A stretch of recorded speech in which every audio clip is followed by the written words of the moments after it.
Chapter 15. Charlie wasn't the only outlaw who'd been killed.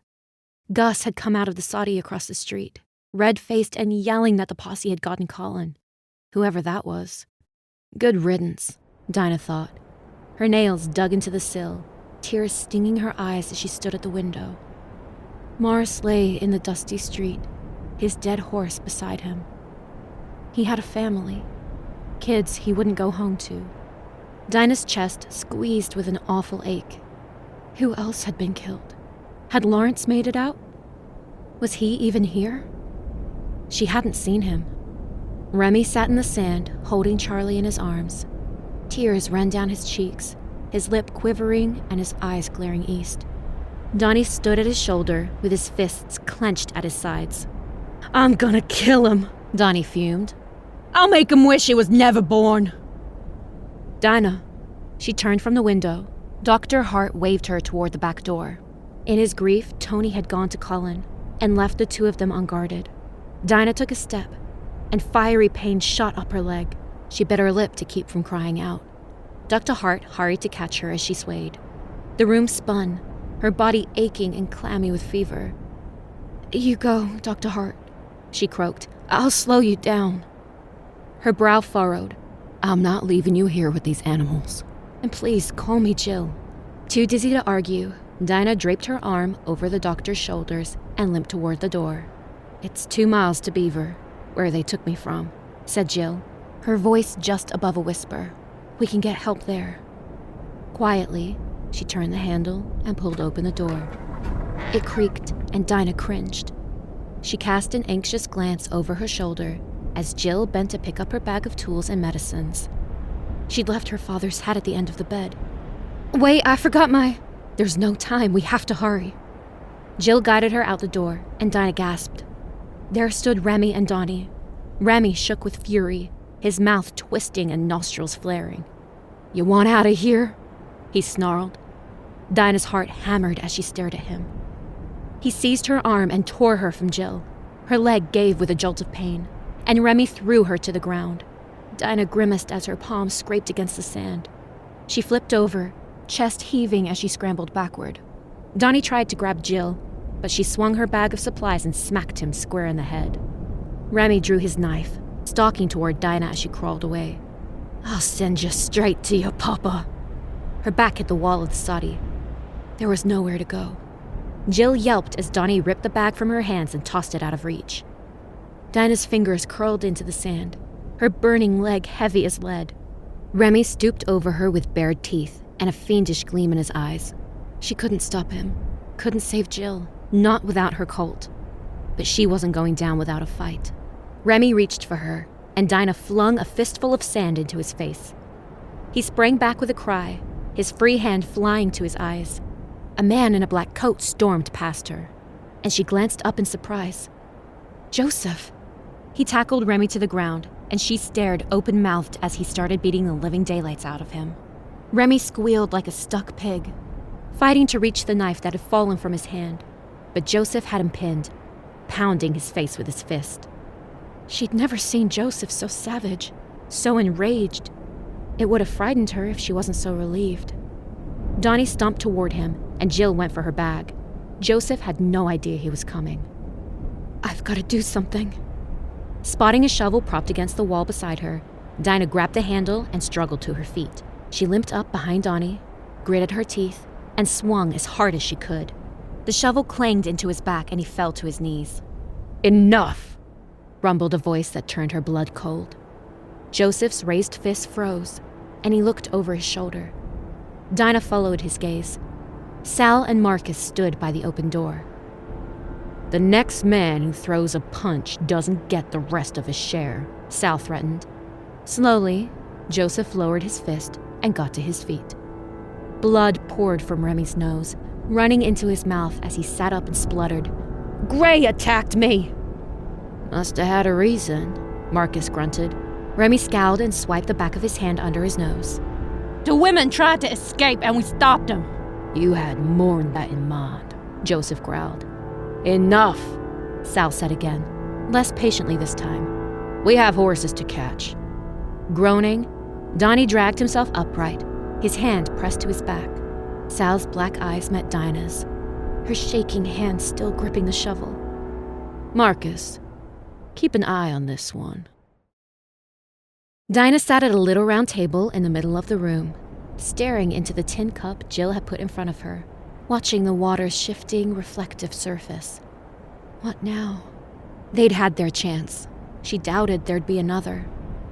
Not with Marcus watching them like a hawk. He paced in front of the soddy, glancing through the windows every time he passed by. "How's your leg?" asked Jill, sinking into the chair across from her. "Hurts," Dinah muttered. "You should get some rest," she suggested. "I'll need to treat your wound again soon." Dinah gave her an incredulous look. The bite was the least of her worries. Remy would have gutted her if Joseph hadn't shown up when he did. "Rest? Here? You've had quite a day, and it's not even noon." "So have you," Dinah reminded her. How could she be so calm? Jill arched a thin brow and raised her cup to her lips. "I didn't get bitten by a rattlesnake." What happened in the cave felt like a bad dream. Some moments still so vivid in Dinah's mind. Others she couldn't even remember. She picked up her cup and took a long drink. Though lukewarm, the water soothed her parched throat. "They wanted you to save Charlie?" Jill nodded gravely. "I tried, but it was too late. Infection had set in. I think he knew." "Why keep you here?" Dinah mused as she set down her cup. "He's dead now, and the posse attacked anyway, knowing you were a hostage." Jill frowned, her gaze drifting past Dinah. "Maybe they're planning to..." Dinah glanced at the beds behind her. Realizing her meaning, she shook her head. "I don't think so. Not with Joseph and Marcus around." "You say that like you know them." Dinah took a breath, remembering the fiery stripes Remy had lashed across her back. Her fingers tightened around her cup. "Marcus protected me once before. And you saw what Joseph did to Remy." Jill's brow furrowed. "Once before?" A lump lodged in Dinah's throat. 8 days ago, the Valentin gang came to my family's farm, held us prisoner in our own house. When my father tried to free me and my mother, Sal killed him." She swallowed hard. "That's why I'm here with the posse." Jill's eyes widened, her lips parting in surprise. "I'm so sorry." Dinah stared at the table, her vision blurring, and a sob clawing its way up her throat. Jill sat back, and her chair creaked in the silence. "I lost my husband 5 years ago." Dinah's heart tugged with sympathy, and she glanced up. Jill sighed, her gaze wandering to the window. "For a long time, I was a shell of a person. I didn't know how to move on without him. Sometimes I still don't. But my mother once told me, from the depths of our deepest sorrows springs our greatest joy. I hold on to that hope every day." Tears spilled down Dinah's cheeks, and she bowed her head in shame. "I was sure I was going to die in that cave. Part of me wanted to," she confessed. "Why didn't God let me?" "Because he's not done with you yet," Jill said gently but firmly. "He's brought you this far, and when you can't take another step, he'll carry you. You just have to trust him." Dinah's heart squeezed, and she drew a shuddering breath. God hadn't sent her into that cave alone. He had a plan, gave me a way out. She looked out the window at the sound of approaching hooves. "They're back," Jill whispered. Joseph, Tony, and the Indian hadn't been gone long, maybe half an hour. Joseph trotted past the soddy on his big blue roan, holding the reins of a black horse and a small sorrel. "Cardinal," Dinah breathed. She stood so fast her leg buckled and her head spun. She caught herself against the table as Jill jumped up from her chair. "What's wrong?" "My horse," Dinah panted. "That's my horse. He can't take him. I won't let him." "Dinah, wait," Jill implored as she limped toward the front door. Dinah stopped and huffed. "I need to see him. I have to." "You can. Just hang on."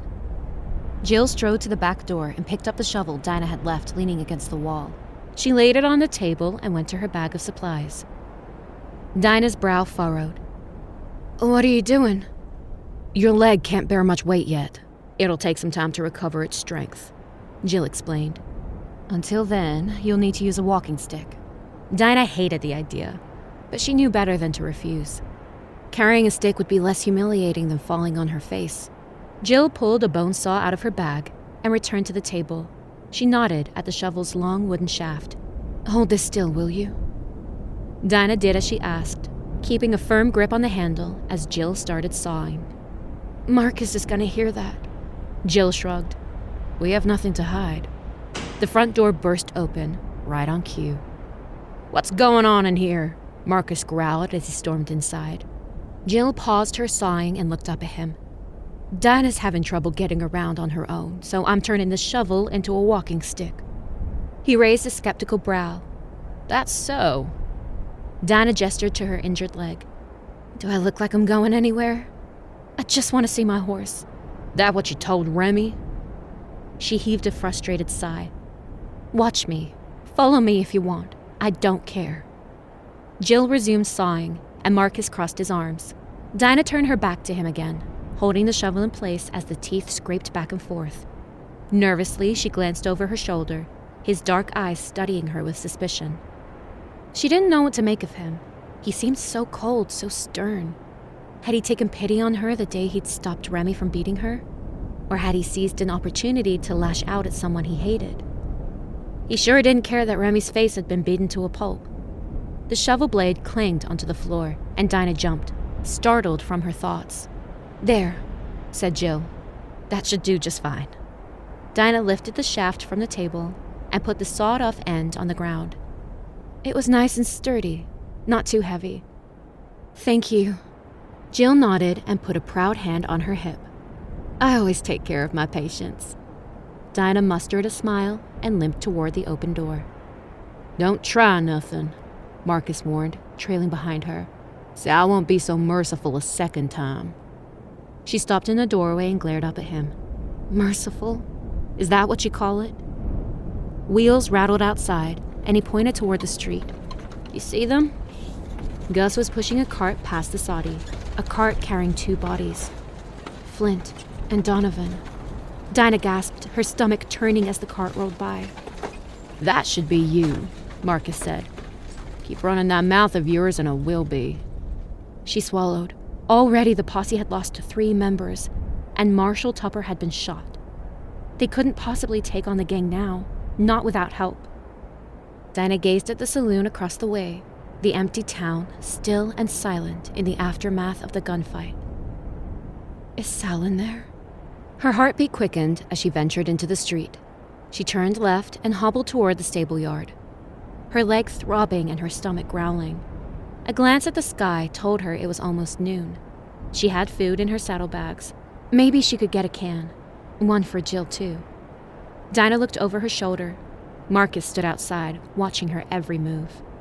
She passed in front of another one-room soddy and approached the stable yard. Almost there, she told herself, dragging her boots through the sand.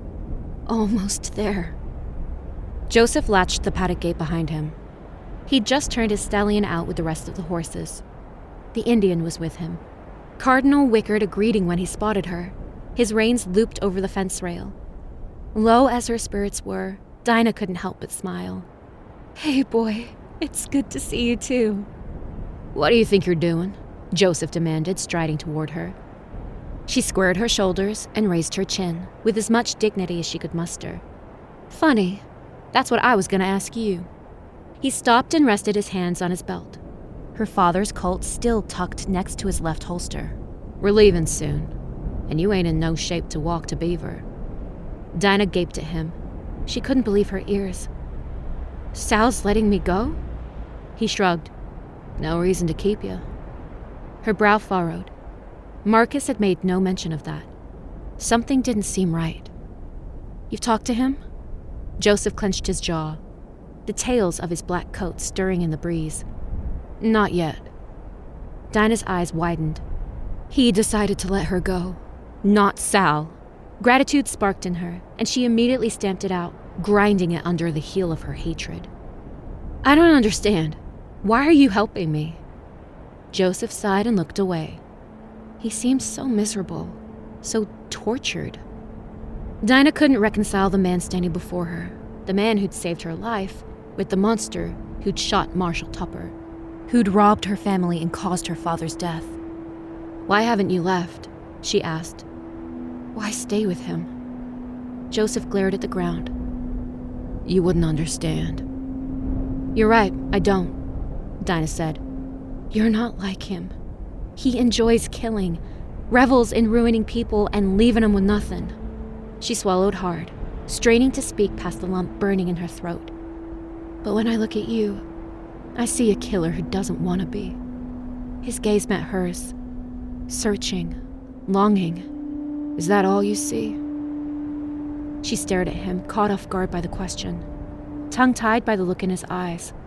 "If it's pardon you want, you're asking the wrong person." Joseph frowned, her answer snuffing out the hope she'd glimpsed like a candle in the wind. "There ain't no pardon for me." His bitter resignation wrenched at her heartstrings, and Dinah scrambled to remedy her mistake. "Salvation's never more than a prayer away."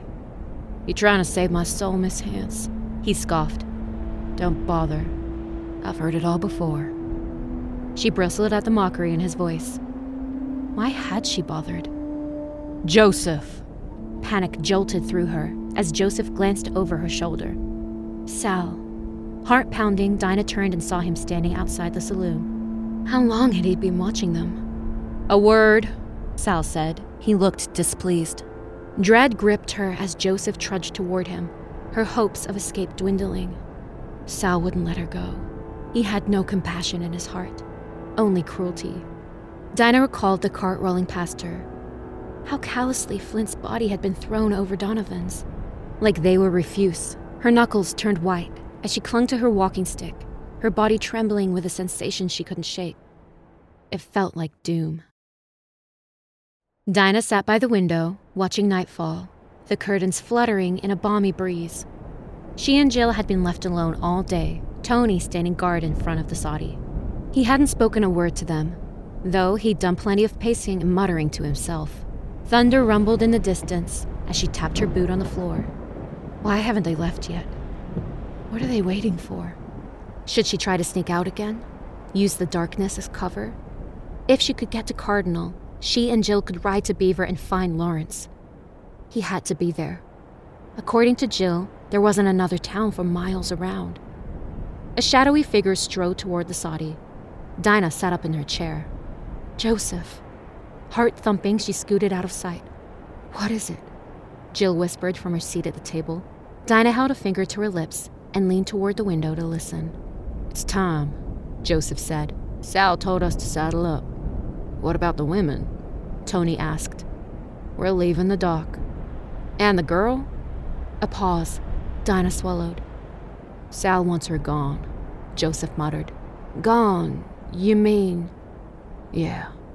Her chest pulled tight as a knot. "He told me to take care of it." "I'll go with you," Tony offered. Her wide eyes met Jill's, her heart hammering out of control. "You don't have to do that," Joseph said. "No, I mean it," Tony insisted. "Come on, let's get this over with." Dinah struggled to her feet, bracing herself against the windowsill as the door swung open. Tony marched inside, Joseph right behind him. Jill rose from her chair. "It's your lucky day, Doc," Tony said. "Soon as we're gone, you're free to go." She frowned. "Both of us, right?" He shook his head, took off his derby hat and wiped his brow. "Sal's got other plans for Miss Hance." "What plans?" "To kill me," Dinah answered. Despite her best efforts, her voice wavered. "What?" Jill's brow creased in distress. "You can't do that. She's my patient. My responsibility. I won't let you." "Let us," Tony sneered. "Remember who's in charge here, Doc." "Please let her go," Jill entreated as she strode toward Dinah. "She's in no condition to fight. She's no danger to you." Dinah shrank from him, but Tony seized her arm, all out of patience. He yanked her toward the door. She dug in her heels and her leg buckled. "Get up and get moving," he ordered. "We ain't got all night." "She can't," Jill said. "Not without this." She grabbed Dinah's walking stick from the table and hurried toward her.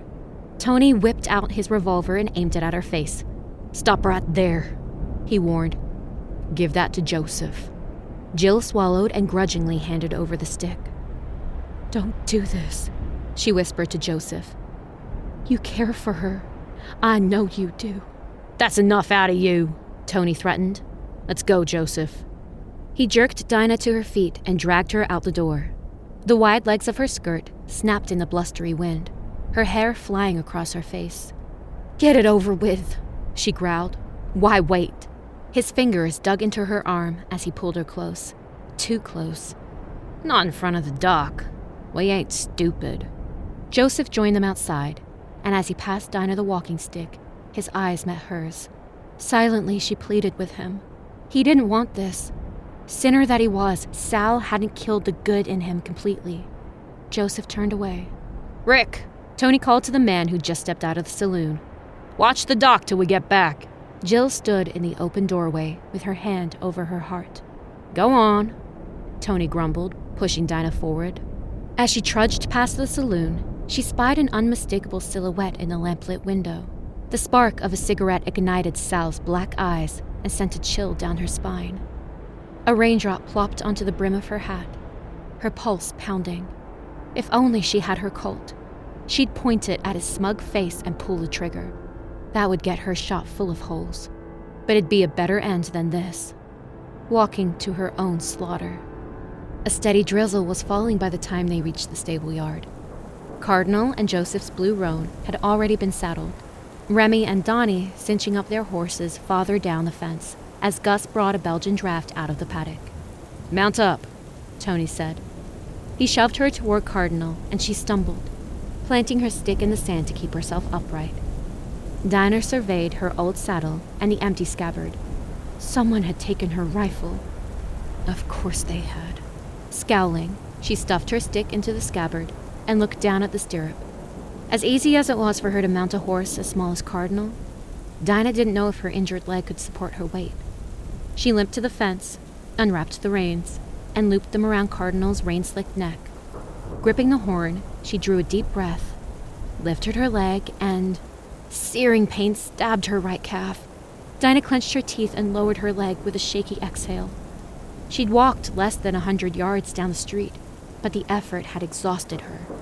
Spurs clinked behind her. She turned in surprise. "What are you?" Joseph put his gloved hands on her waist, and Dinah yelped as he lifted her into the saddle. Cheeks flushing, she started to scold him, but he left without a word and went to his horse. The nerve of him. Fuming, Dinah raised her right leg. It burned and throbbed, impossibly heavy, but she managed to maneuver it over the horn and wedge her foot into the stirrup. As she sat there catching her breath, Tony slipped his bridle over a thoroughbred's ears and led it toward the gate. She shivered, her wet clothes clinging to her skin. "Joseph." Dinah looked to her left and saw the Indian man approaching with a pinto horse in tow. "I spoke to Sal," he said. "Told him I've decided to go my own way." "You're leaving?" Joseph's back was turned to her, but he didn't sound happy. The Indian nodded. "I came to say goodbye, and to thank you. True friends are hard to come by, but you've proven yourself one of them. Sorry to see you go," Joseph admitted. "But I understand. Things are going downhill fast. Have been since Abilene." Iñeto stepped closer, rain running down his solemn face and dripping from his chin. "Remember the wolves, Joseph.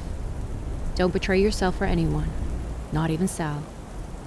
Dinah's brow furrowed. What wolves? What did he mean? Iñeto looked up at her, his eyes softening with compassion. "Lead the way, Joseph," Tony called, riding toward them on his dark horse. Joseph turned from Iñeto and climbed into the saddle. He tipped his hat to him in farewell, then pointed his horse east, back the way they'd come. She nudged Cardinal's sides and followed him, a sickening dread coiling in her gut. Would Joseph listen to Iñeto? Or would he end her life tonight? Rain pattered on the saloon's slanted roof. A flash of lightning blinded her. Wincing, Dinah cast a sideways glance at the window. A crash of thunder shook her to her core.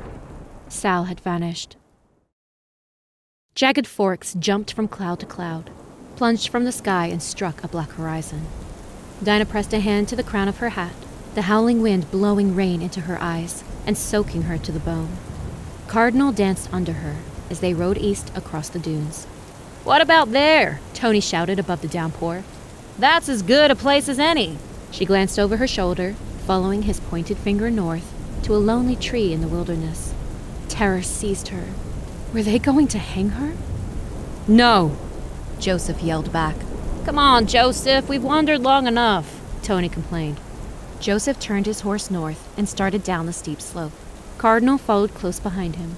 Leaning back in the saddle, Dinah braced her legs, and pain knifed through her calf. She bit her lip to keep from crying out. It came as a great relief when the ground leveled out, and she could finally relax her burning muscles. But as they crossed the vast stretch of sand between them and the tree, Dinah's heart hammered. Should she try to make a run for it? She'd have a better chance of slipping away in the dark and the rain. They're too close, they'll shoot me. Paralyzed by indecision, she kept riding, praying that Joseph would change his mind. Dinah peered out from under the dripping brim of her hat, watching his swaying back. Since they'd left Dead Man's Dune, not once had he looked at her, let alone spoken to her. Joseph stopped, and so did she, just short of some shrubs and what appeared to be a hackberry tree. Dinah frowned, reminded of the one that had fallen on the fence the night she'd first met him, the night that changed everything. Tony drew alongside her and halted his horse. "Go on, get down." She hesitated. Some small part of her remained in denial. It couldn't end like this. Eyes narrowing, he pulled back his coat and put his hand on his six-shooter. Numbly, Dinah swung her right leg over Cardinal's hindquarters and slid to the ground. Her boots sank into the wet sand, and she clung to the saddle to keep from collapsing. Glancing over her shoulder, she glimpsed Tony trudging toward her just before he shoved her against Cardinal's side. Cardinal jerked up his head, and Dinah tried to wriggle free as Tony wrenched her arms behind her back and bound her wrists with rope. "Joseph, look at me," she panted, but he ignored her.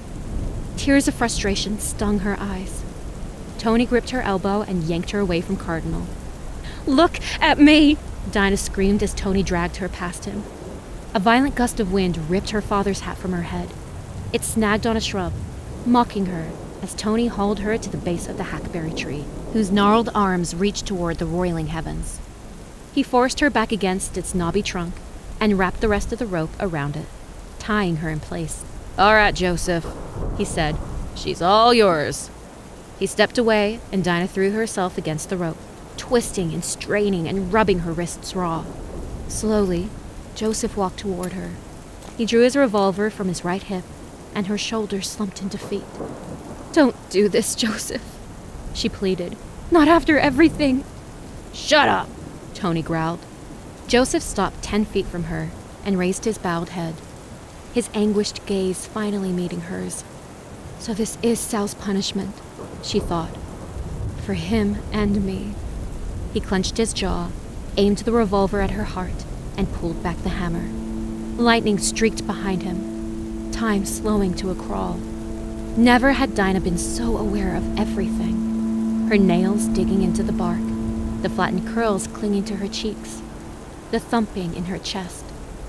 Every breath she breathed. Joseph's finger moved to the trigger, hand shaking as his face screwed up in determination. "Compassion," Dinah confessed, too desperate to hold back. "That's what I see." He blinked. Something shifted in his countenance, as if he'd snapped out of a trance. "What are you waiting for?" Tony demanded. "Shoot her!" Joseph lowered the revolver and shook his head. "I can't." Her heart leaped with renewed hope. Tony swore and drew his six-shooter. "If you won't, I will." "Tony, no!" Joseph exclaimed. She froze as she found herself staring down the barrel. Bang! Dinah flinched and shut her eyes, waiting for the pain, for blood to start spilling out of her. But she didn't feel anything, just the rain pouring down her face. She opened her eyes. Clutching his side under his right arm, Tony staggered. "Son of a..." His hat tumbled from his head as he collapsed in the sand. Breathing hard, Joseph stared at him, eyes wide and wild as thunder rolled. Dinah gaped at Tony's sprawled limbs and blank expression. He killed him. Joseph holstered his revolver. Hiding his face behind a gloved hand, he groaned and turned away. "What have I done?" She didn't know what to say, what to think.